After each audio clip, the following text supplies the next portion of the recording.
Sell it. It was never yours to begin with. Those 8 words, spoken with such cold precision, silenced a room of 200 guests. I can still hear the way Cheryl's voice sliced through the air, how her words seemed to hang suspended above our wedding reception like poisonous smoke. Just moments before, I'd been the happiest bride in Massachusetts. The crystal ballroom of the Grand Elms glittered under vintage chandeliers. White roses and baby's breath adorned every table. The string quartet was preparing for our first dance, and my new husband, Jason, had just finished telling everyone how marrying me was the best decision he'd ever made. Then his mother took the microphone. I remember every detail of that moment, how the servers froze mid-stride with trays of champagne, how Jason's smile faltered, how the pearl bracelet my grandmother had given me suddenly felt tight around my wrist. This charming little cottage she clings to, the one she brags about inheriting? Cheryl scoffed, her designer dress catching the light as she turned to face me directly. We're putting it up for sale first thing Monday. It's not hers anymore. It never was. The cottage she referred to was Willow Glen, not a cottage at all, but a weathered Victorian estate that had been in my family for 3 generations. The place where my grandmother had taught me to bake bread, where my mother had recovered after her cancer treatments, where I'd promised Grandma Gloria I would continue her legacy of helping women in need. I looked at Jason, waiting for him to defend me, to step in and correct his mother, but he just stood there swirling his champagne, avoiding my eyes. That's when I knew. This wasn't a misunderstanding. This was the plan all along. My maid of honor, Lily, squeezed my hand under the table. "Hannah," she whispered, "please tell me you brought—" "I did," I answered, reaching for my vintage beaded handbag. The room seemed to hold its collective breath as I stood. My wedding gown, a simple satin A-line that had cost less than Cheryl's shoes, rustling softly. With trembling fingers, I pulled out a folded, time-worn piece of paper that I'd tucked inside just hours earlier. Call it intuition or just plain caution, but something had told me I might need it today.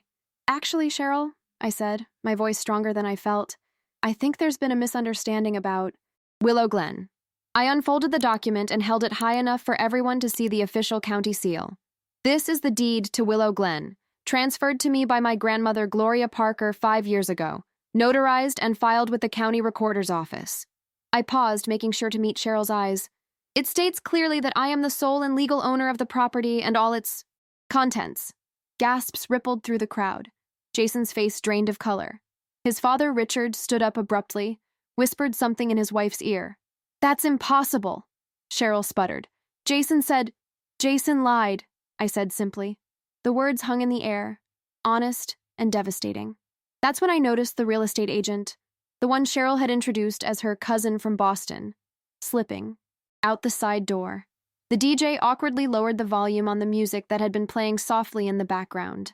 Someone dropped a glass, and the shattering sound echoed through the ballroom. "Hannah, honey, let's talk about this privately," Jason finally said, stepping toward me, his hand outstretched. The same hand that had slid a diamond ring onto my finger just hours earlier. The same hand that had apparently been planning to sign away my inheritance behind my back. I looked down at my ring finger, at the antique diamond that had belonged to his grandmother. Even that, I realized with a strange clarity, had been strategic, making me feel like I was truly becoming part of his family legacy, while he plotted to erase mine. "I think we've had enough privacy, Jason," I replied, my voice steady despite the hurricane inside me. "That's how we got here, isn't it? All those private meetings with developers when you thought I was at yoga, those late-night calls with your mother about investment opportunities. My friend Sarah's husband, a tech guy who had helped me recover deleted texts from my old phone the week before, nodded slightly from his table. He'd been the one to show me evidence of what they'd been planning. "You went through my phone?" Jason's face contorted with indignation, completely missing the point, or trying to deflect from it. "No, Jason. I recovered the phone you told me to throw away because it was outdated. The one where you forgot to delete your messages about turning Willow Glen into luxury condos."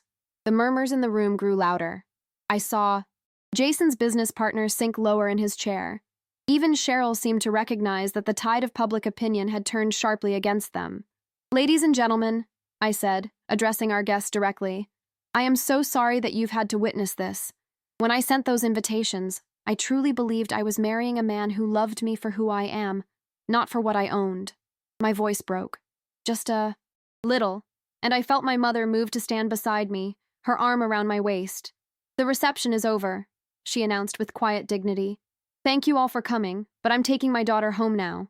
As we turned to leave, Jason's voice rang out, suddenly desperate. "Hannah, wait. We can fix this. We can talk about it."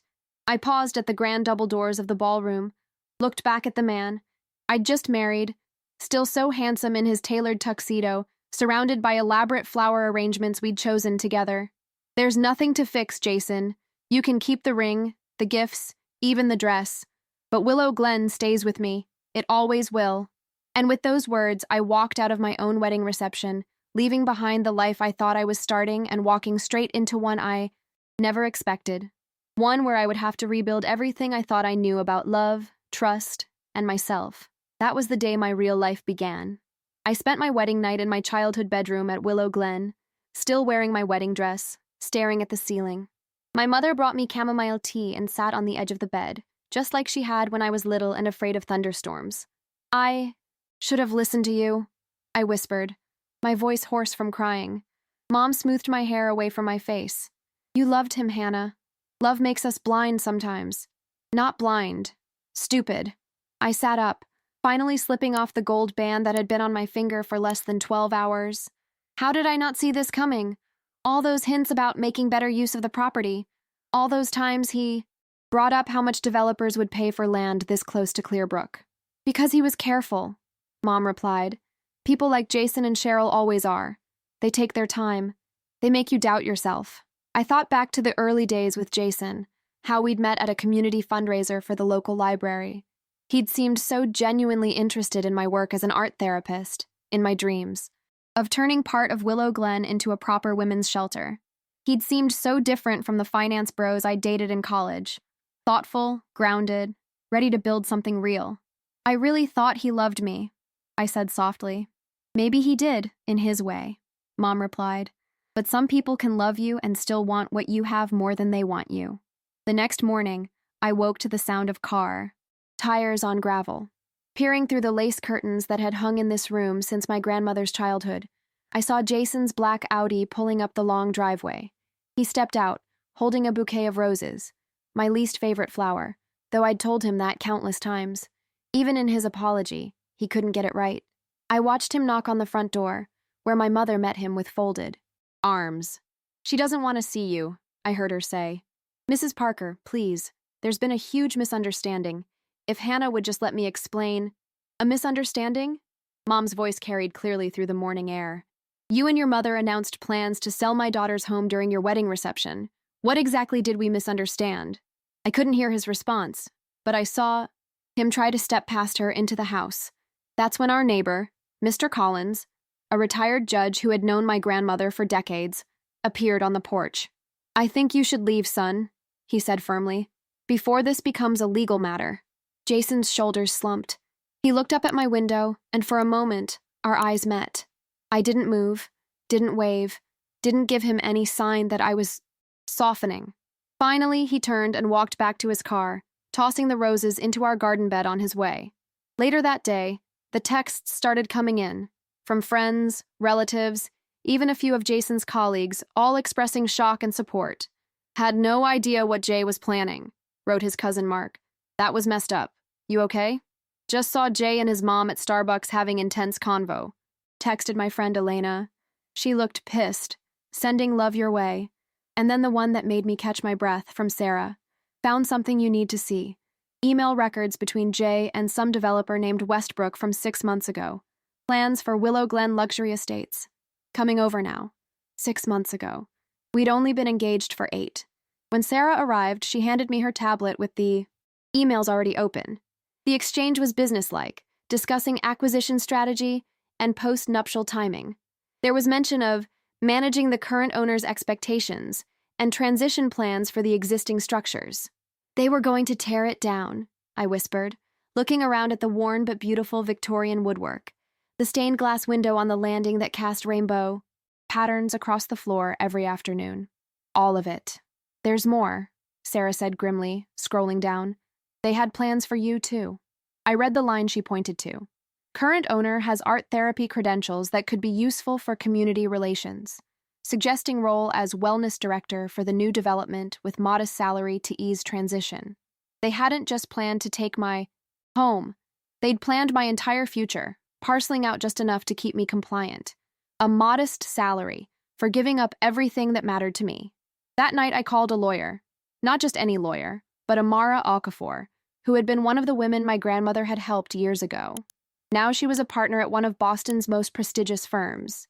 "I remember Willow Glen," she said when I explained the situation. "Your grandmother let my daughter and me stay there for 3 months when I was leaving my ex-husband. She wouldn't take a dime." "That was Grandma," I said, smiling through tears. "Well, now it's my turn to help. I'm sending over a cease and desist letter to Jason, his mother, and this developer they've been talking to. And Hannah, we're going to make sure everyone knows that Willow Glen isn't for sale. Not now, not ever." For the first time since I'd walked out of my wedding reception, I felt something other than devastation, something that felt dangerously close to purpose. The next day, when Jason's mother sent a team of appraisers to the property, men with measuring tools and cameras who looked suspiciously like surveyors, they were met by Amara herself, standing on the porch with a stack of legal documents and the sheriff of Clearbrook by her side. "Willow Glen is private property," she informed them crisply. "Any unauthorized entry will be treated as trespassing." As they retreated down the driveway, I stood in the shadow of the grand oak tree my grandfather had planted, watching them go. The estate might be weathered, its paint peeling in places, its gardens a little wild, but it was mine, and for the first time in my life, I understood exactly how far I would go to protect it. The first week after the wedding disaster passed in a blur of legal meetings, unanswered calls from Jason, and long walks through Willow Glen's overgrown gardens. I'd moved permanently back into my old bedroom, the annulment papers sitting unsigned on my nightstand. Each morning, I'd wake up and touch them, as if confirming that this nightmare was real. "You don't have to decide anything today," Mom would say, bringing me coffee on the wraparound porch where 3 generations of Parker women had watched sunrises. But on the 8th day, something shifted. I was sorting through a box of my grandmother's papers that I'd pulled from the attic, seeking comfort in her handwriting, in the tangible proof of her existence, when I found a leather journal I'd never seen before. The first entry was dated May 1978. "Today I put down roots," my grandmother had written. "Bought Willow Glen with every penny Thomas and I saved." The realtor laughed when I asked for the deed in my name alone, said it wasn't proper for a married woman. I signed anyway. Some things are too important to leave to chance. I ran my fingers over her confident script, feeling a connection that transcended time. Gloria Parker had never been one to follow convention. She'd opened Willow Glen to unwed mothers in the 1980s when the town wanted to pretend they didn't exist. She'd hired a Vietnamese refugee family to help renovate the East Wing when other businesses in Clearbrook wouldn't. My grandmother had built something that mattered, something that lasted, and I had almost let it slip away for a man who saw it only as a real estate opportunity. That afternoon, I signed the annulment papers and asked Amara to file them immediately. Then I called Lily, my maid of honor. "I need your help," I said when she answered. "I'm going to restart Grandma's program for women in need, but the place needs work, a lot of work. Count me in," she said without hesitation. "And I know at least 10 other people who will say the same." She wasn't exaggerating. That weekend, the driveway of Willow Glen filled with pickup trucks and sedans, friends from high school I hadn't seen in years, neighbors who remembered my grandmother's kindness, even a few wedding guests who'd been appalled by Jason's family's behavior. All showed up with tools, paint, and determination. "Consider it a wedding gift redirection," said my cousin Mike, unloading lumber from his truck, "since you won't be getting that toaster oven anytime soon." We laughed, and it felt strange in my chest, a rusty mechanism coming back to life. For the first time since that terrible night, I felt something, like hope taking root. The work was overwhelming. The East Wing had water damage from a leaky roof. The kitchen hadn't been updated since the 1990s. The gardens were beautiful but untamed, creeping over pathways and strangling younger plants. But we started, room by room, problem by problem. I used my savings, the money I'd been setting aside for the honeymoon in Italy that would never happen, to fix the most critical issues. Friends donated furniture, appliances, their professional skills. Sarah's husband rewired the ancient electrical system.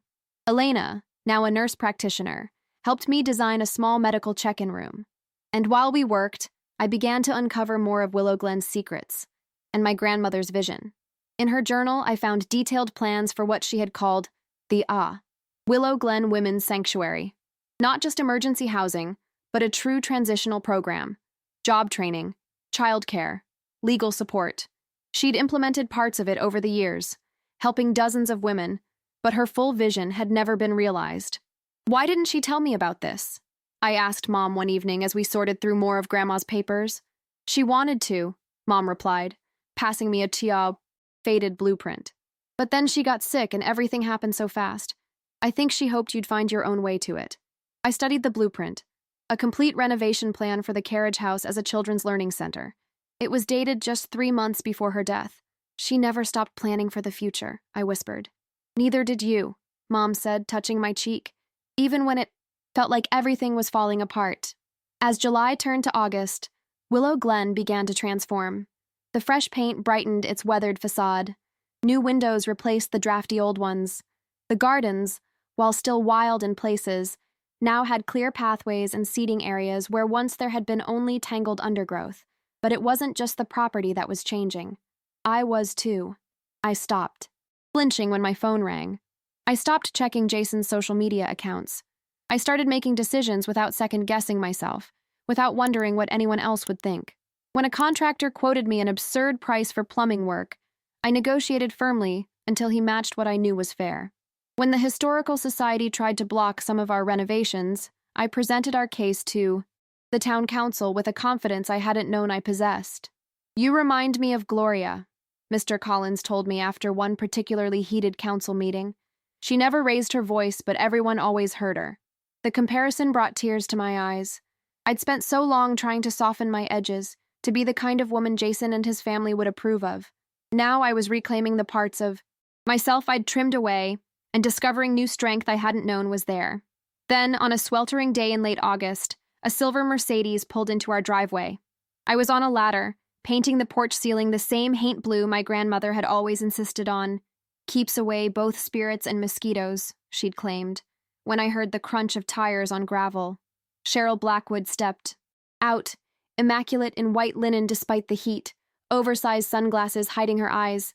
She looked up at me on my ladder, paint splattered and sweaty, and her mouth tightened into a thin line. "I'd like to speak with you," she called. "Privately." I climbed down slowly, wiped my hands on my old jeans. "Whatever you have to say, you can say it here." She glanced around at the volunteers working in the garden, at my mother who had appeared in the doorway, arms crossed. "I've come to make you an offer," she said, lowering her voice. "A generous one. Twice what this property is worth." I almost laughed. "Willow Glen isn't for sale. Everyone has a price, Hannah." She removed her sunglasses, fixed me with a cold stare. "Jason is devastated. This little scene at the wedding has affected his professional reputation. The least you could do is be reasonable about the property." "Reasonable?"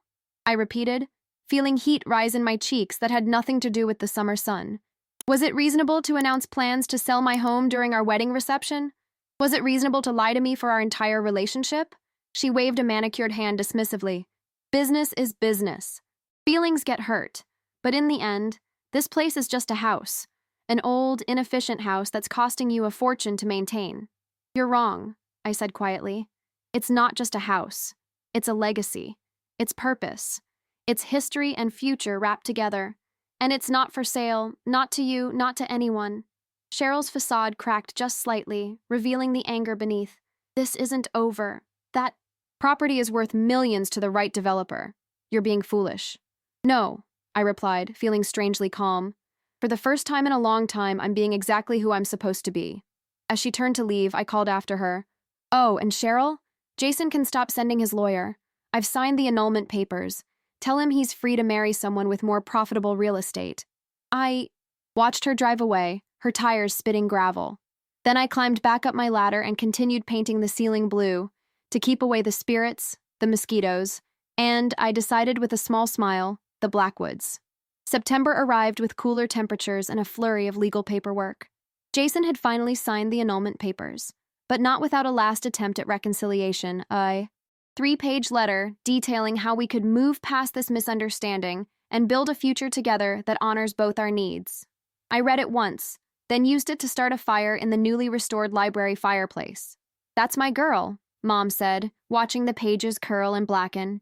The annulment became final on a Tuesday. I marked the occasion by planting a new willow tree near the stream that ran along the eastern edge of the property. As I patted the soil around its slender trunk, I thought about how long it would take to grow, how many years would pass before it reached the majestic height of the older willows that gave the estate its name. Time felt different now, stretched out before me, full of possibility rather than obligation. That evening, Amara called with surprising news. "The Historical Society wants to fast-track Willow Glen for landmark status," she said. "Apparently, someone submitted a comprehensive application on your behalf, complete with architectural significance documentation and testimonials about the property's role in the community." "I didn't submit anything," I said, confused. "No, but Richard Blackwood did." "Jason's father?" I nearly dropped the phone. "That can't be right." "I double-checked," Amara confirmed. "It's definitely him. The application was submitted 3 days after your wedding." I sat down heavily on the porch swing, trying to make sense of this information. Richard had always been the quieter half of Jason's parents, overshadowed by Cheryl's domineering personality. During our engagement, he'd been polite but distant, rarely offering opinions on anything, especially not the wedding or our future plans. Why would he do this? I wondered aloud. "Maybe you should ask him," Amara suggested. 2 days later, I was sitting across from Richard Blackwood at the Clearbrook Diner, a neutral territory we'd agreed on after his surprising request to meet. He looked older than I remembered, the lines around his eyes deeper, his silver hair thinner. "Thank you for seeing me," he said, stirring his coffee without drinking it. "I know I'm probably the last person you want to talk to right now." "Not quite," I replied. "Your wife and son are tied for that honor." A ghost of a smile crossed his face. "Fair enough. Why did you submit Willow Glen for landmark status?" I asked, not wanting to prolong the awkwardness. Richard sighed, finally meeting my eyes. "Because it deserves to be protected, and because I owed it to Gloria." I stared at him, utterly confused. "You knew my grandmother?" "I more than knew her," he said quietly. "She saved my sister's life in 1985. Margaret, we called her Maggie, was in an abusive marriage. Back then, there weren't many places for women to go. Gloria took her in, helped her get a job, a divorce, a fresh start." I sat back, processing this revelation. I never knew. Few people did. Gloria was discreet about the women she helped. But I never forgot. He paused, his fingers tracing the rim of his coffee cup. "When Jason started dating you, I recognized your last name. I asked if you were related to Gloria Parker from Willow Glen.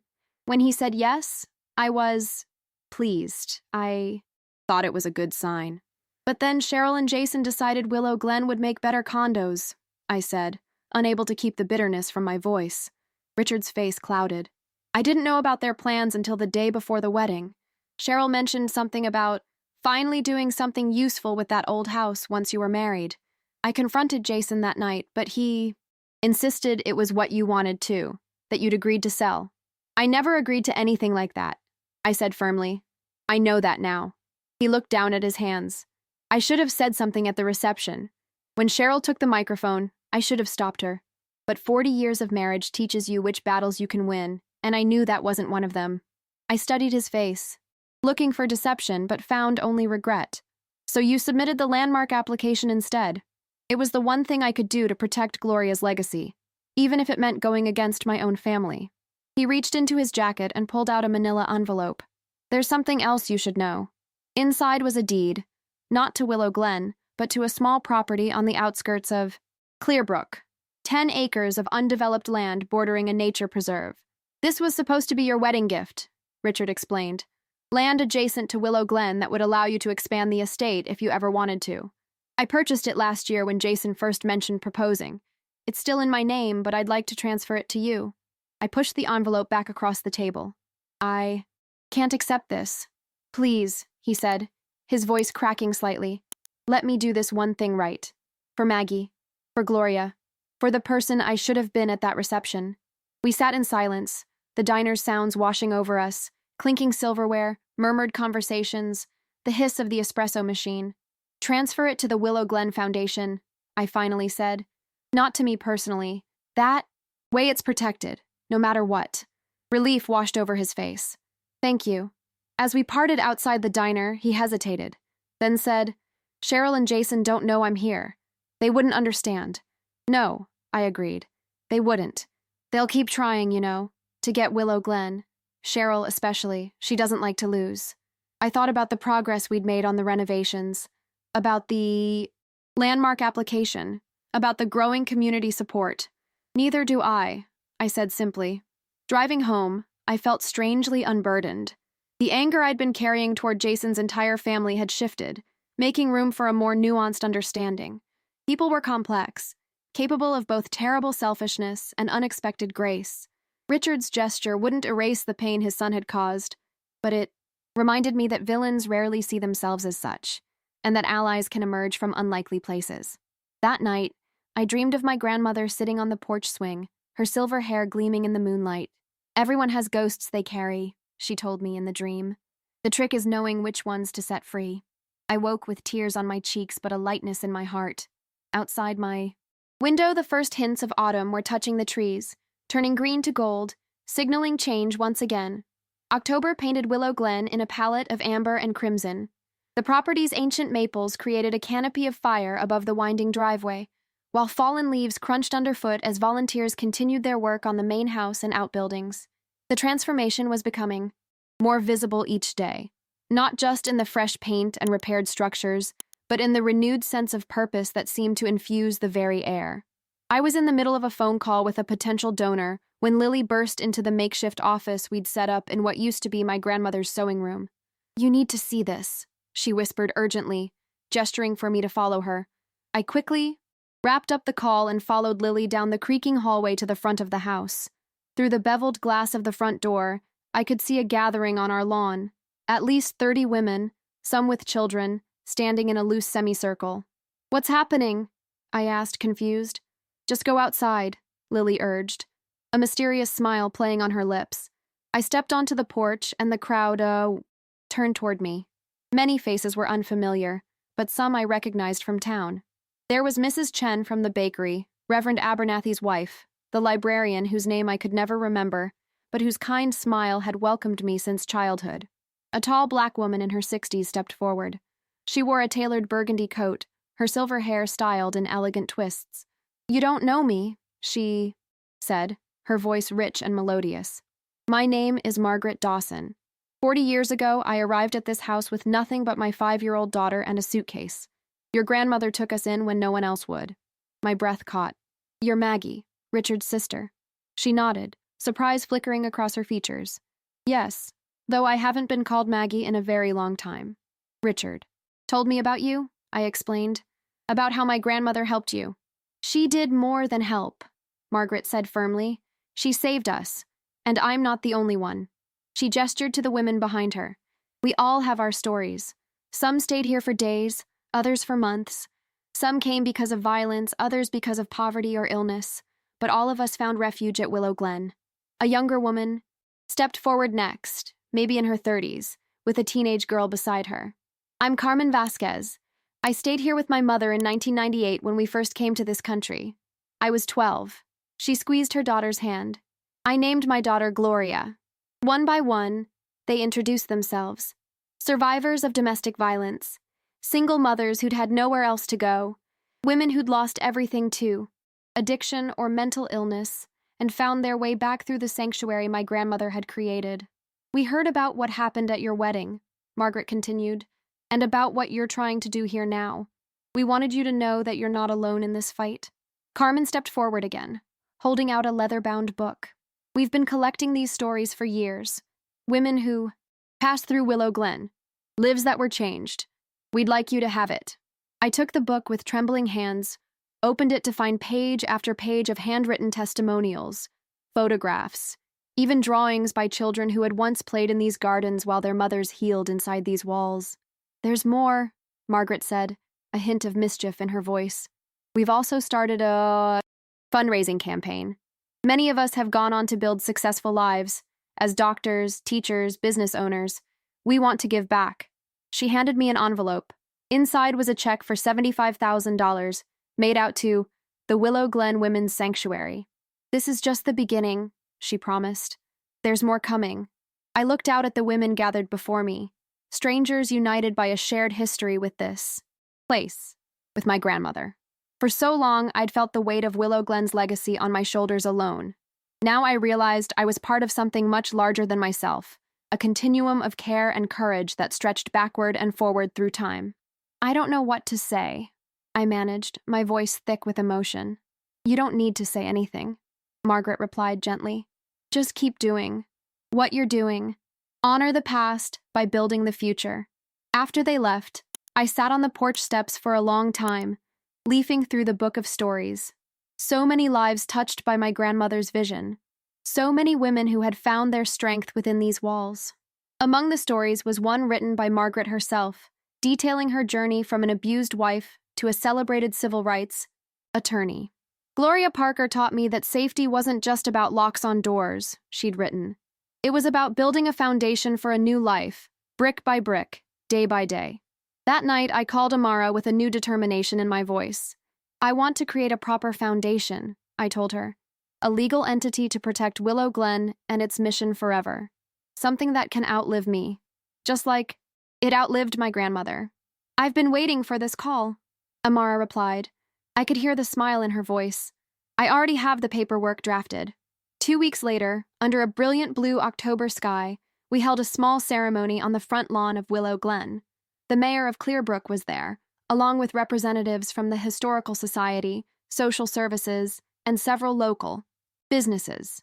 Margaret and many of the women who had sought refuge at Willow Glen over the years stood witness as I signed the documents establishing the Willow Glen Foundation, a nonprofit dedicated to providing transitional housing and support services for women in crisis.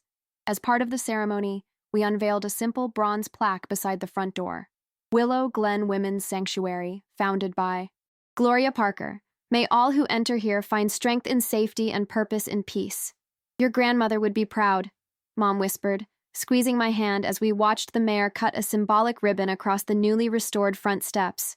I hope so, I replied. Later that afternoon, as the last guests were leaving, a familiar black Audi pulled into the driveway. My stomach clenched as Jason stepped out, looking both uncomfortable and determined. What are you doing here? I asked, not bothering with pleasantries. I heard about the foundation, he said. It's all over town. I crossed my arms, waiting. The last time we'd spoken had been through lawyers. I wanted to give you this, he continued, holding out an envelope. It's not much, but it's what I can do right now. Inside was a cashier's check for $10,000 made out to the Willow Glen Foundation. Why? I asked, genuinely confused. Jason ran a hand through his hair, a nervous gesture I'd once found endearing. Because I owe you that much. Because I was wrong. Because my father hasn't spoken to my mother in 3 weeks over what happened, and it's made me think about the kind of man I want to be. I studied his face, searching for manipulation or ulterior motives, but found only regret. The foundation will accept the donation, I said finally, but this doesn't change anything between us. I know, he said quietly. I don't expect it to. I needed to do something right. As he turned to leave, I felt a weight lifting. Not forgiveness exactly, but a release. The anger I'd been carrying had served its purpose, pushing me toward action and strength, but I didn't need it anymore. Jason? I called after him. He turned, hope flashing briefly across his face. Tell your father he's welcome to visit Willow Glen anytime. Your mother isn't. A sad smile crossed his lips. That seems fair. I watched him drive away, then turned back to the house. My house, my heritage, my future. The setting sun painted its weathered facade in shades of gold, illuminating not what had been lost, but what had been found. November arrived with a biting chill that penetrated Willow Glen's ancient walls, despite our renovation efforts. I woke each morning to see frost patterns etched across my bedroom windows, delicate crystalline ferns that my grandmother had called winter's first artwork. The gardens had gone dormant, the trees stood bare against steel-gray skies, and even the stream that bisected the property had begun to freeze at its edges. But inside, Willow Glen pulsed with new life. The East Wing renovations were complete, transforming what had once been unused servants' quarters into 5 comfortable apartments for women and children in need. The old kitchen gleamed with donated commercial-grade appliances. The library shelves were filled with everything from legal textbooks to children's picture books. And the carriage house, following my grandmother's blueprints, had become a bright, welcoming daycare space. On the 15th of November, exactly 3 months after the wedding that wasn't, we welcomed our first residents. Melissa came first, a 23-year-old with a 2-year-old daughter and bruises that hadn't yet faded from her wrists.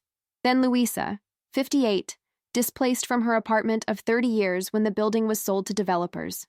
By the end of the week, all 5 apartments were occupied, the sound of children's laughter echoing through hallways that had been silent for too long. I'd expected to feel accomplished, triumphant even. Instead, I felt humbled. The women who came to us carried burdens I could scarcely imagine, yet faced each day with a resilience that left me in awe. My own heartbreak seemed small by comparison. "You're not sleeping," Mom observed one evening as we sat in the kitchen, going over supply lists for the coming week. Dark circles had taken up permanent residence under my eyes, and I'd lost weight my already slender frame. Couldn't afford to lose. "There's too much to do," I replied, taking another sip of what was probably my 6th cup of coffee that day. "That's not it," she said, gently taking the mug from my hands. "You're running from something." I didn't answer right away. Outside, the wind howled around the eaves, finding every draft and chink in the old house's armor. Finally, I said, "I'm afraid of failing. Them. All these women who are counting on us, on me. No one expects you to be perfect, Hannah." "Grandma would have known what to do," I insisted. "She always knew." Mom laughed softly. "Oh, honey, your grandmother was making it up as she went along, just like you are. She just had more practice at looking confident while doing it." This revelation stunned me into silence. In my mind, Gloria, Parker had always been a force of nature, all-knowing, all-capable. The idea that she too had struggled with doubt seemed impossible. "How do you know?" I asked. Mom reached into her pocket and pulled out a small key. "Because she kept journals, not just the ones you found, but private ones. She left instructions that I should give them to you when you were ready. I think maybe now is the time." The key opened a hidden compartment in my grandmother's desk, a drawer I hadn't known existed in the piece of furniture I'd seen every day of my life. Inside were 5 leather-bound journals, their pages yellowed with age. That night, I read until dawn.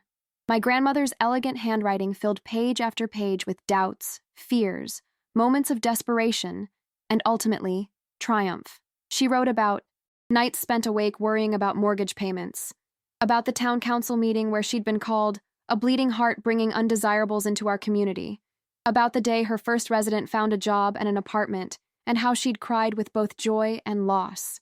"Today, I wonder if any of this matters," she'd written in 1992. "If one house can make any difference in a world so determined to break women down." But then I look at Judith's face when she received her GED, or hear Claire's children playing without fear for the first time in years, and I know it may not be enough, but it is something. And something is where everything begins. I closed the final journal as the first light of morning crept through my window. For the first time in months, I felt a perfect clarity about my path forward. It wasn't about living up to some idealized version of my grandmother. It was about continuing her work in my own way, with my own strengths and even my own failures. That afternoon, I gathered the residents in the library for our first official house meeting. Melissa sat with her daughter on her lap, while Louisa knitted something that might have been a scarf or might have been a science experiment gone wrong. The other women, Dara, Beth, and Tricia, arranged themselves on the worn leather sofa and armchairs. "I want to talk about what comes next," I began. "Willow Glen isn't just temporary housing. It's a place to rebuild." I laid out the programs we were developing: job training partnerships with local businesses, legal aid through Amara's firm, counseling, services, childcare that would allow mothers to work or attend school. But more importantly, I listened as each woman shared what she needed most. Melissa wanted to finish the nursing degree she'd abandoned when she got pregnant. Louisa, a master gardener before arthritis limited her mobility, offered to teach the younger women about the healing properties of herbs and plants. Dara, who had fled her home country with nothing but her medical credentials, dreamed of practicing medicine in America again. "This is what Willow Glen has always been about," I told them. "Not just a safe place to land, but a launch pad for what comes next." As we talked and planned, the first snow of the season began to fall outside the library windows. Fat, lazy flakes that muffled the world and transformed the bare landscape into something pristine and full of possibility. Later, as I walked through the quiet house making sure doors were locked and fires banked for the night, I found Melissa in the kitchen, staring out at the snow-covered gardens. "Everything looks different under snow," she observed softly. "Like all the broken parts are covered up. They're still there, though," I replied, joining her at the window. "Under the surface." She nodded, absently running her fingers over the fading bruises on her wrist. "But maybe by the time it melts, we'll be stronger." "That's the hope," I agreed. "Is that why you did all this?" she asked, gesturing around at the renovated kitchen. "At Willow Glen itself. After what happened with your almost husband, to get stronger?" The question caught me off guard. I'd been so focused on the practical aspects of rebuilding Willow Glen that I'd barely examined my own healing process. "I think I did it because it was the only thing that made sense," I said finally. When everything else fell apart, this was still standing. Melissa smiled, a rare sight that transformed her wary face. "Like us," she said simply. "That night, I dreamed of snow falling. On Willow Glen. Not just the Willow Glen of today, but the Willow Glen of decades past and decades to come. I saw my grandmother welcoming women at the door. I saw myself doing the same. And then I saw women I didn't recognize continuing the tradition long after I was gone. In the dream, the house remained, constant and evolving, a sanctuary moving through time. I woke feeling more rested than I had in months, despite having slept only a few hours. Outside, the world was transformed by snow, branches bent under the weight of it, paths obliterated, the very shape of the landscape altered. The first true winter day had arrived, bringing with it a quiet certainty. The frost might come, might even bite deep enough to wound, but beneath the surface, roots continued to grow, stronger for having endured the cold. December arrived with relentless snow and a flurry of activity at Willow Glen. The holiday season brought both challenges and opportunities for our growing community. While some residents faced the emotional weight of their first Christmas away from familiar surroundings, others embraced the chance to create new traditions in a place of safety. I was hanging evergreen garlands along the main staircase, a Parker family tradition dating back generations, when Lily burst through the front door in a swirl of snowflakes and excitement. "You're not going to believe who's out there," she said breathlessly, unwinding her scarf. Before I could ask, the door opened again, and a tall figure stepped inside, stamping snow from expensive leather boots. "Richard," I said, surprised to see Jason's father standing in our foyer. "I wasn't expecting you. I should have called first," he apologized, looking uncomfortable but determined.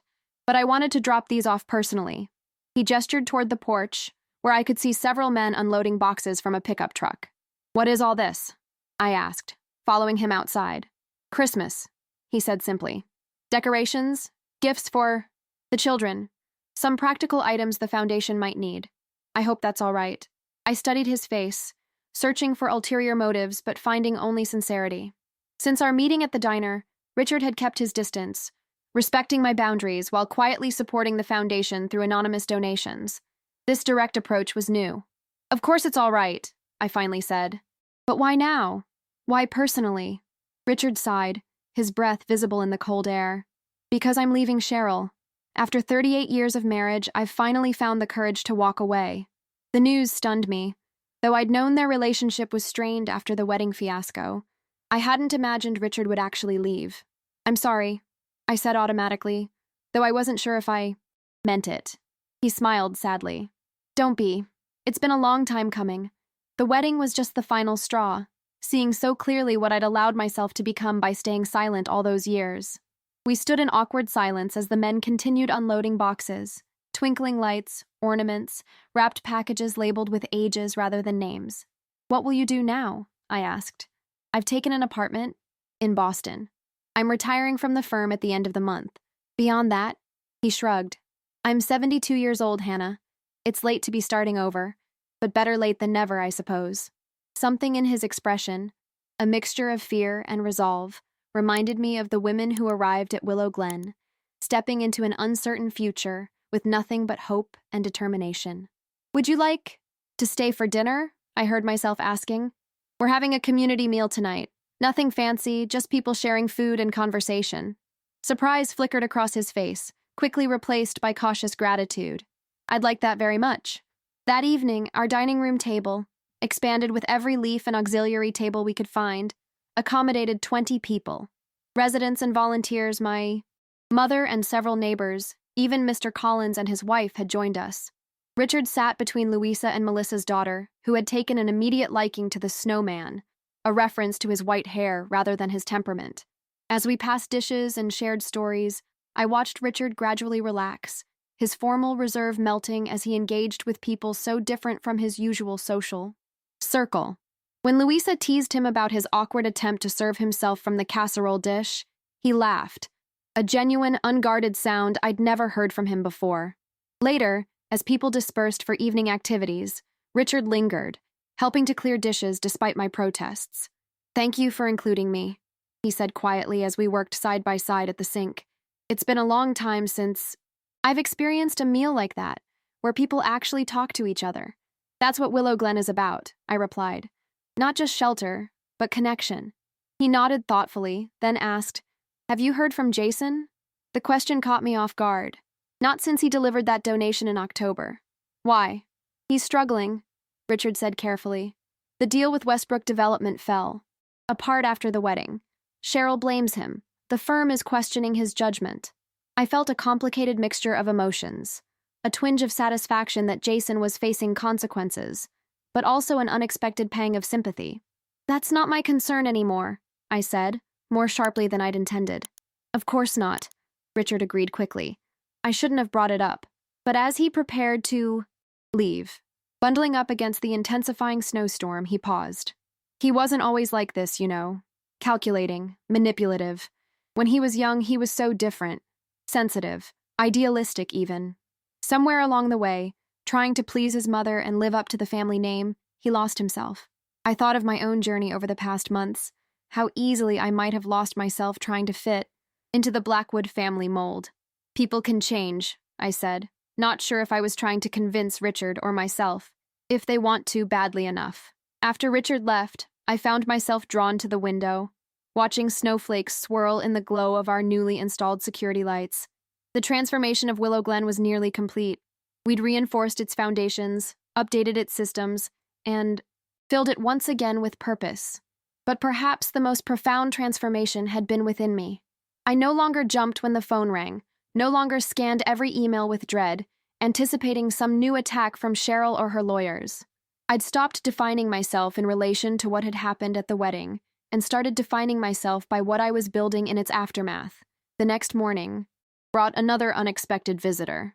I was helping Dara's son with a science project in the library when Sarah appeared in the doorway, her expression grim. "Someone's here to see you," she said. "In the office." From her tone, I knew it wasn't good news. I steeled myself, expecting perhaps Cheryl with another ultimatum or one of Jason's business associates with a new offer for the property. Instead, I found Jason himself standing awkwardly by the window, looking out at the snow-covered gardens.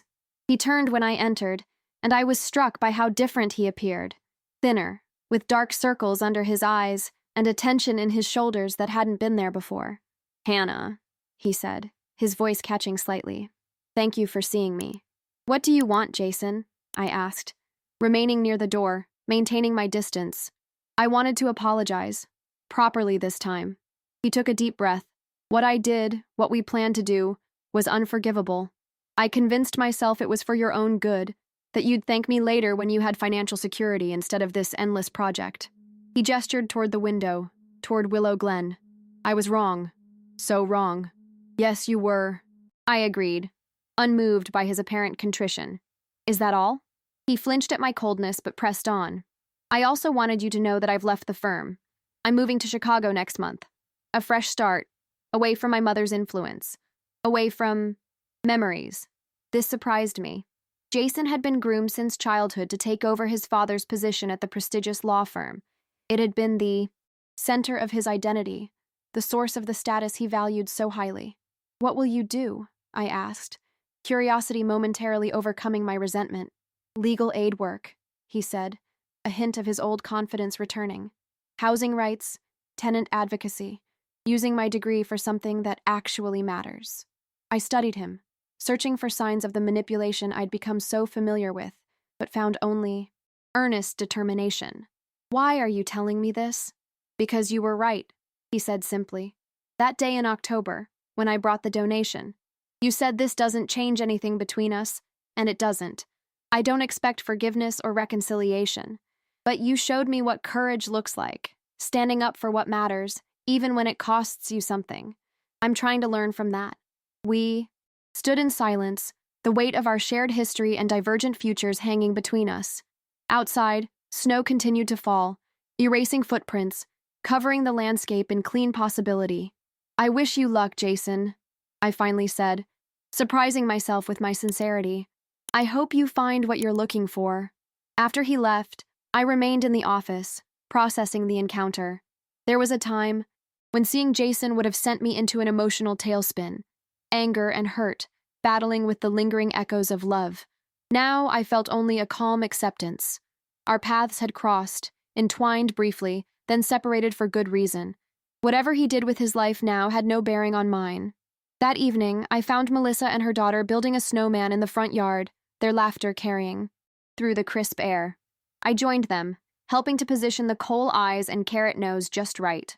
Who was that man who visited today? Melissa asked as we worked. The one who looked like he'd seen a ghost.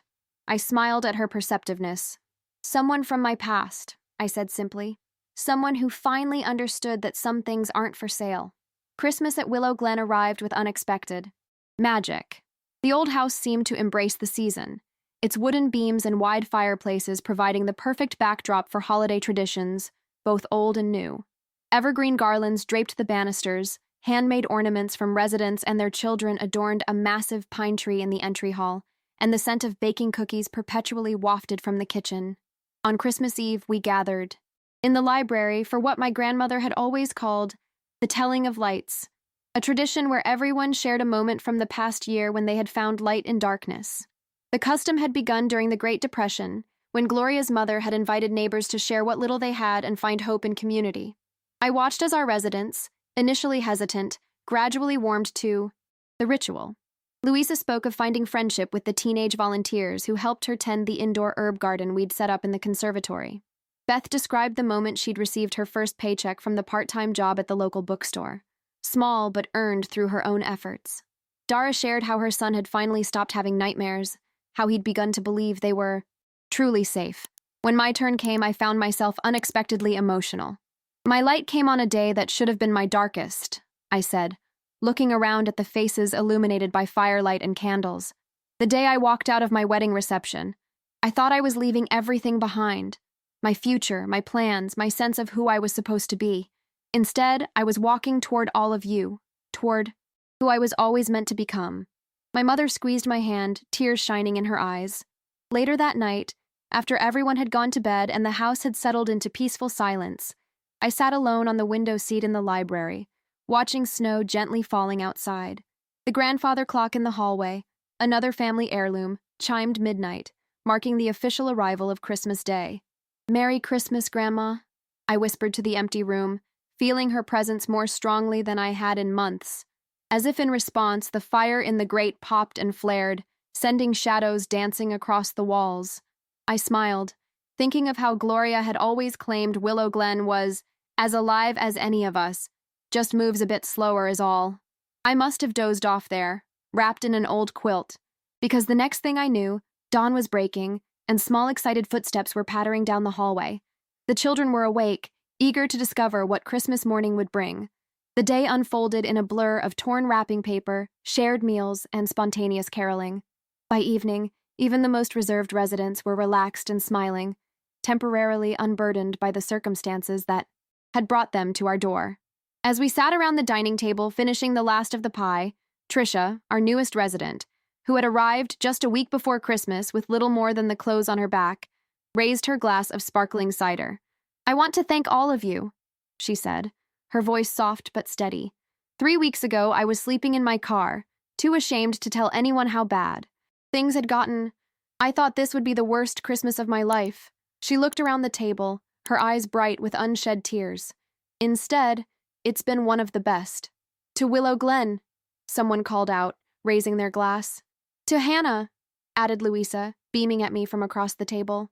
"To all of us," I corrected gently. every single person who has made this place what it is. Later, as I helped clean up the kitchen, my mother cornered me by the sink, a familiar, determined look on her face. "I've been thinking," she began, handing me a plate to dry. "It's time for me to move out." "What?" I nearly dropped the dish. "Mom, this is your home too. You don't have to go anywhere." She smiled, patting my cheek like she used to when I was small. "Darling, you've built something. Wonderful here, but you need your own space. And frankly, so do I. I'm 58, not 88. I'd like to have my own apartment, maybe even start dating again." I stared at her, trying to process this revelation. "Dating? Who?" "No one specific yet," she laughed.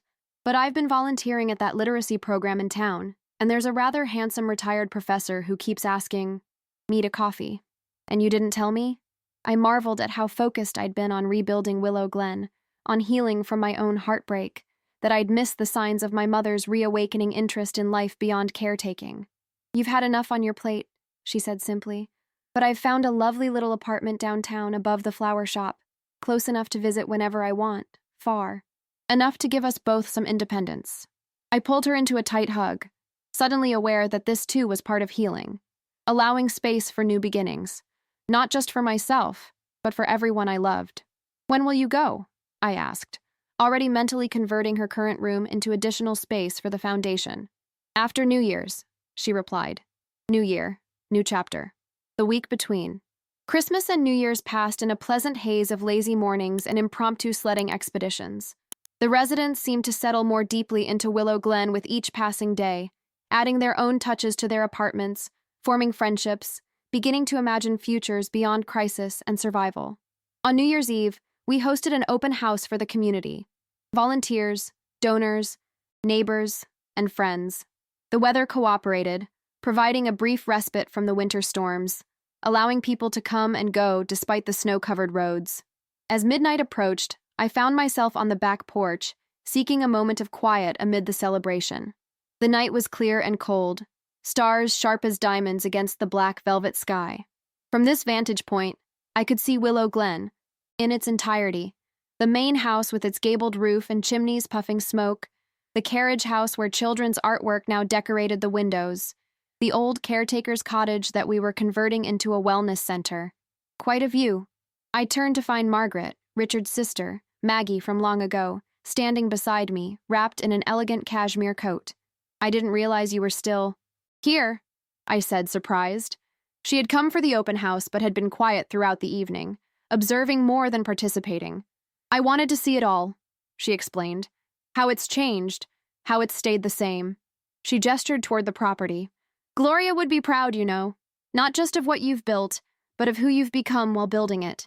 "I hope so," I said softly. "I know so," Margaret replied with conviction. "She always said that houses have souls, that they choose their people, not the other way around. Willow Glen chose you, just as it chose her." We stood in companionable silence, watching as the yard below filled with people emerging from the house, champagne glasses in hand, counting down to midnight. 10, 9, 8. The chorus of voices rose into the night air. "What will you wish for?" Margaret asked, a knowing smile playing on her lips. "When the new year arrives?" I considered the question, thinking of all that had happened since last New Year's Eve, when I'd been planning a wedding and a future that looked nothing like my present reality. 7, 6, 5. I don't need to wish for anything, I realized aloud.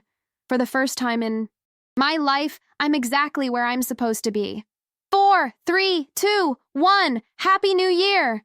Cheers erupted, hugs exchanged, glasses clinked. From inside came the strains of Auld Lang Syne, slightly off-key but enthusiastic. Below us, Melissa and her daughter twirled in the snow, their faces upturned to catch the light spilling from Willow Glen's windows. Margaret touched my arm gently. "That," she said, "is the greatest gift Gloria could have left you. Not the house itself, but the knowledge of your own place in the world." As the celebrations continued around us, I felt a profound sense of rightness, not the fleeting happiness I'd chased for so long, but something deeper and more enduring. I had lost a wedding but found a calling. I had been betrayed but discovered my own strength. I had inherited an estate but built a community. And standing there on the threshold of a new year, surrounded by the life we were creating at Willow Glen, I knew with absolute certainty that I was home. March arrived at Willow Glen with the first tentative signs of spring. Snowdrops pushed through the retreating drifts along the garden paths, and the stream that had been frozen solid for months began to sing again beneath thinning ice. The house itself seemed to stretch and sigh as the winter chill gradually released its grip, old timbers creaking with relief in the warming sun. I stood on the back porch, coffee in hand, surveying the property as it emerged from winter's cocoon. So much had changed in the 3 months since New Year's, not just in the physical landscape, but in the fabric of the community we'd built. Melissa had completed her nursing assistant certification and found a position at Clearbrook Memorial. Dara had passed the first round of exams to have her medical credentials recognized in the United States.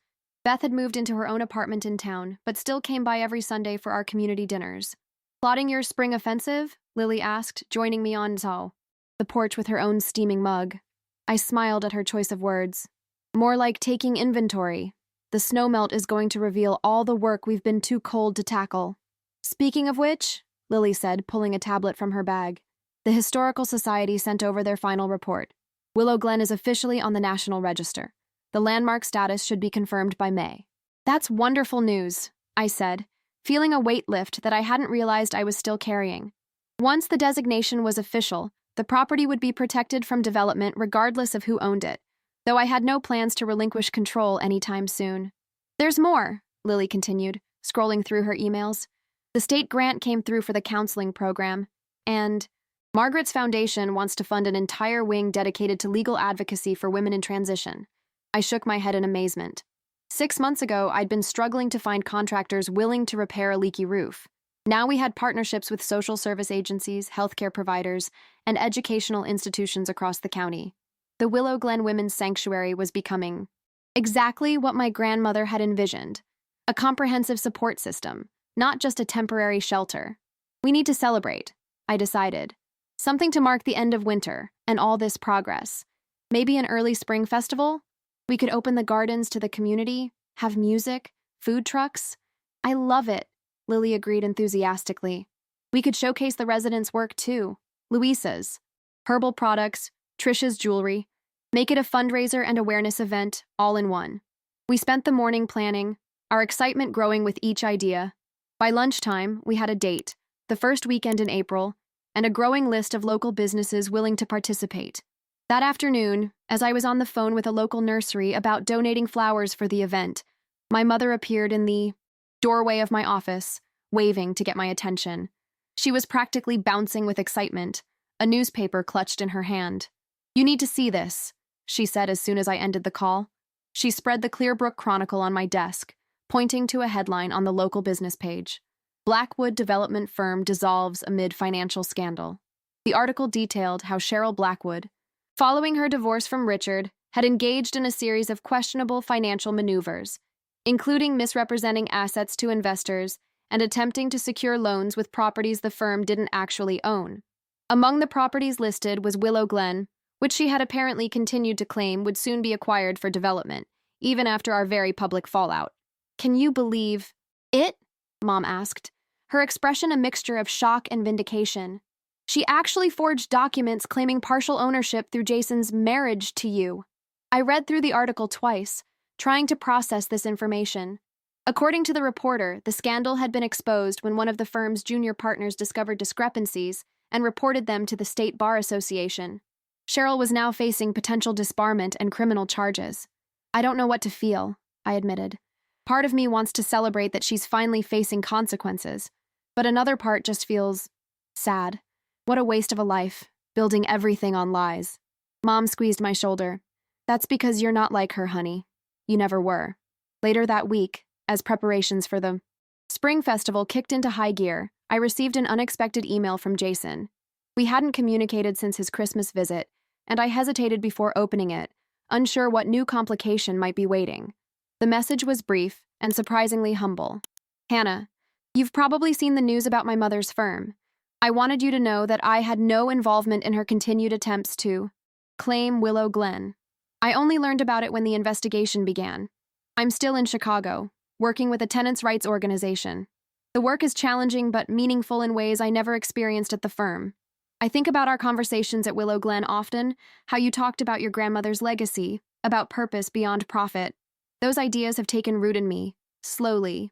I'm not writing to ask for forgiveness or to reopen old wounds. I just wanted you to know that some good came from our time together, at least for me. You changed my course, and for that, I'll always be grateful. Wishing you and Willow Glen all the best, Jason. I sat with the email open for a long time, memories washing over me like the spring rain against the windows. The anger that had once burned so fiercely had cooled, leaving behind a clear-eyed understanding. Jason and I had been wrong for each other in fundamental ways, but that didn't make him a villain in every chapter of his life. People were more complicated than that, capable of both terrible choices and genuine growth. I typed a simple reply. Thank you for letting me know. I'm glad you found meaningful work. Willow Glen is thriving, and so am I. I wish you well on your journey. Hannah.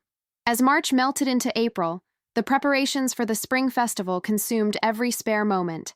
We cleared winter debris from the gardens, planted fresh flowers along the pathways, and hung string lights in the ancient oak trees. Local artists installed temporary sculptures throughout the grounds, and a small stage took shape near the stream for musical performances. The day before the festival, I found myself alone in the gardens at dusk, making final adjustments to the lighting. The evening was unusually warm for early April, with a gentle breeze carrying the scent of damp earth and new growth. As I worked, I became aware of a presence nearby, a sensation I'd experienced occasionally since childhood, particularly in the quiet corners of Willow Glen. I wish you could see this, Grandma, I said aloud, feeling only slightly foolish for talking to the twilight air. I think we got it right. Not exactly how you planned it, maybe, but right for now, for these women, for this time. The breeze strengthened momentarily, rustling the new leaves overhead, and I smiled at what felt like a response. My phone chimed with a text from Margaret. Just confirmed. The mayor and state representative will both attend tomorrow. This is becoming quite the event. I looked around at the transformation we'd achieved. Not just the physical restoration of buildings and grounds, but the renewal of purpose and community that had always been Willow Glen's true foundation. Tomorrow, hundreds of people would walk these paths, learning about the sanctuary's mission, meeting the women whose lives were being rebuilt within these walls. The story of Willow Glen would spread further, inspiring others, creating ripples of change beyond what any of us could see. And it had all begun with a moment of terrible humiliation. A wedding reception turned public revelation, a betrayal that had ultimately set me free. As stars began to appear, in the deepening blue sky, I made my way back to the house, where lights glowed warmly in the windows and voices drifted from the kitchen. I paused on the path, taking in the scene. My inheritance, my challenge, my home. Not just a house, I whispered, echoing what I'd told Cheryl Blackwood all those months ago. A legacy, a purpose, a future. And stepping forward into the light, I joined the others to prepare for tomorrow. The spring festival exceeded all our expectations. By mid-morning, the grounds of Willow Glen were filled with visitors. Families from Clearbrook and neighboring towns, couples strolling hand-in-hand along garden paths, volunteers who had helped with renovations now returning as guests. Food trucks lined the driveway, local musicians played on the small stage by the stream, and children darted between activity stations set up throughout the property. I moved through the crowds, greeting people, answering questions about the sanctuary's programs, occasionally stepping in to direct lost visitors or solve minor logistical problems. But mostly I watched, taking in the scene with a sense of wonder and deep satisfaction. You've created something extraordinary. Here, a familiar voice said behind me. I turned to find Richard Blackwood, looking more relaxed than I'd ever seen him in khakis and a casual button-down shirt rather than his usual tailored suits. We all did, I corrected gently. It's been a community effort from the beginning. He nodded, gazing around at the festival. I've been thinking a lot about community lately, about what it means to belong somewhere, to contribute something meaningful. And what conclusions have you reached? I asked, genuinely curious. In the months since his divorce from Cheryl, Richard had become a regular visitor to Willow Glen, often bringing books for the library or simply sitting quietly with residents, listening to their stories. That I wasted too many years in the wrong community, he said with a rueful smile. Chasing status instead of connection. We walked together toward the carriage house, now transformed into a bustling children's activity center. Through the open doors, I could see Melissa's daughter leading a group of younger children in what appeared to be an elaborate dragon-making craft, tissue paper and glitter flying everywhere. Margaret tells me you're moving to Boston. Permanently, I said. Next month, he confirmed. I've accepted a position teaching business ethics at the university. Ironic, isn't it? After a career spent occasionally bending those same ethics. It's never too late to change direction, I offered. Willow Glen has taught me that, if nothing else. Richard's eyes crinkled at the corners as he smiled. Speaking of changes, I understand. Congratulations are in order. The state legislature's adoption of your sanctuary model for funding similar projects statewide is quite an achievement. I felt a flush of pride. After months of advocacy, testifying before committees and meeting with lawmakers, we'd secured a commitment for state funding of women's transitional housing programs based on the Willow Glen model. It meant that similar sanctuaries could open throughout the state, multiplying our impact far beyond what I'd initially imagined. It's just the beginning, I said. There's still so much more to do. As the afternoon progressed, I found myself drawn to the small stage where Louisa was conducting a workshop on medicinal herbs. Her arthritis had improved dramatically with proper treatment, and though she still moved, slowly her hands were sure as she demonstrated how to identify and use various plants from Willow Glen's gardens. The land remembers, she was telling her audience. These herbs have grown here for generations, healing people long before any of us arrived. We're just continuing the conversation. I thought of my grandmother's journals, of her careful documentation of which plants grew where, which ones thrived in different conditions. Gloria Parker had understood the power of continuity, of knowledge passed down and adapted for new needs.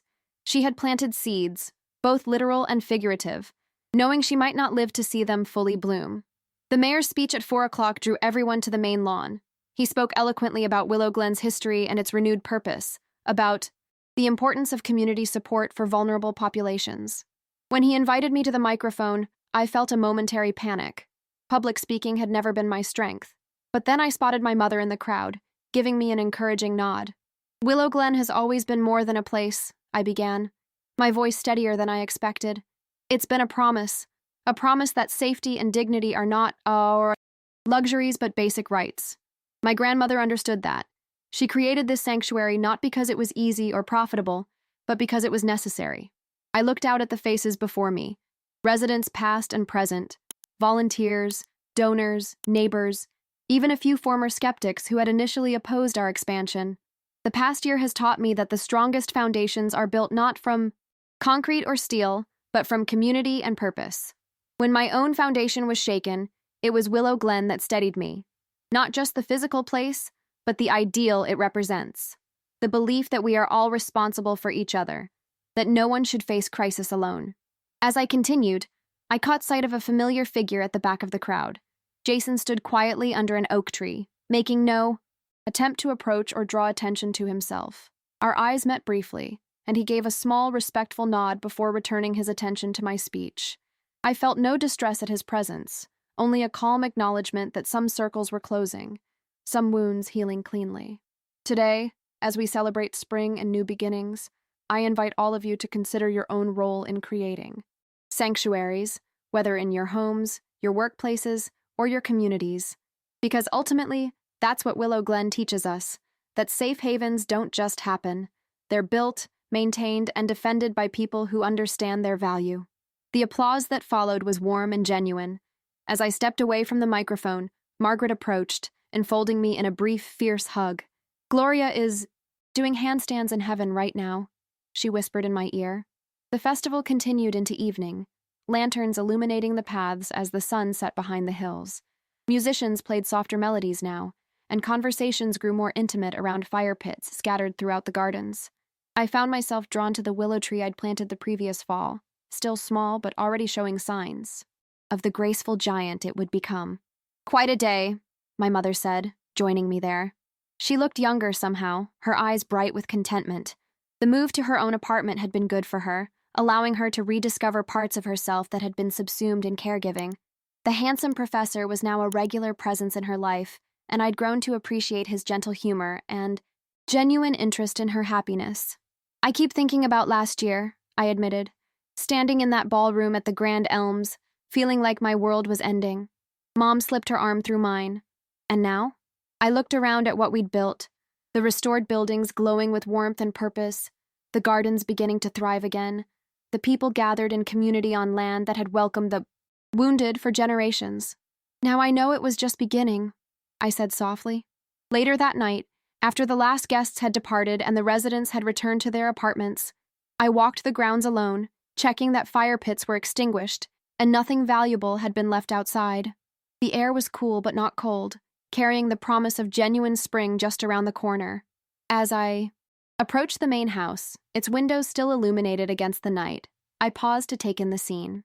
From this angle, with the moonlight casting long shadows and the ancient structure standing solid against the sky, Willow Glen looked almost exactly as it had in the photograph my grandmother had kept on her desk, the one taken the day she and my grandfather had purchased the property in 1978. In that moment, I felt the full circle of our story. Gloria's vision, my inheritance, the crisis that had nearly cost me everything, and the renewal that had followed. The journey hadn't been what I'd expected or planned, but it had led me exactly where I needed to be. I climbed the porch steps and paused at the threshold, my hand on the door that had welcomed 3 generations of Parker women and countless others seeking sanctuary. The bronze plaque we'd installed months ago caught the light. Willow Glen Women's Sanctuary, founded by Gloria Parker. May all who enter here find strength in safety and purpose in peace. Below it, we'd added a smaller line during the renovations. Renewed and expanded, 2025 Hannah Parker, director not Hannah Blackwood, as it would have been had the wedding gone differently. Not Hannah Parker Blackwood, as we discussed during the engagement. Simply Hannah Parker, my name, my heritage, my choice. As I opened the door and stepped inside, the familiar creaks and settling sounds of the old house greeted me like an old friend. In the entry hall, someone had left a vase of freshly cut spring flowers, daffodils, hyacinth, and early tulips from our gardens, their scent filling the air with promise. I touched the cool petals gently, remembering something my grandmother had written in her journal. Some inheritances come with deeds and legal papers. The most valuable ones come with purpose and obligation. Willow Glen is both, a place to protect and a mission to fulfill. Standing there in the quiet house, surrounded by the tangible results of a year's work and transformation, I felt profoundly grateful for both the inheritance and the betrayal that had forced me to truly claim it. Without Jason and Cheryl's attempt to take Willow Glen from me, I might never have understood its true value or my own strength in defending it. Thank you, I whispered to the empty hall, to my grandmother's memory, to the house itself, and even in some complicated way, to the people who had tried to take it all away. Then I turned off the lights and climbed the stairs to my bedroom. The same room where I'd spent that first night after the wedding disaster. The same room where I'd read my grandmother's journals by flashlight as a child, imagining adventures beyond Clearbrook. The adventures had come after all, though not in the form I'd expected, not through marriage or travel or conventional success, but through standing my ground, protecting what mattered, and building something that would outlast me. As I drifted toward sleep, I thought about the women who would come to Willow Glen in the years ahead. Women I might never meet, facing challenges I couldn't imagine. They would walk these halls, sleep under this roof, find their strength in this sanctuary. And perhaps someday, one of them would continue the legacy, passing the torch to yet another generation. That, I realized as sleep claimed me, was the true deed to Willow Glen. Not the paper I'd held up at my wedding reception, but the unwritten promise to keep its purpose alive. A promise I had kept, would keep, could now pass on to others. Some inherit money, others inherit a mission. I had chosen to honor mine, and no ring, no last name, and no family pressure would ever steal that from me again.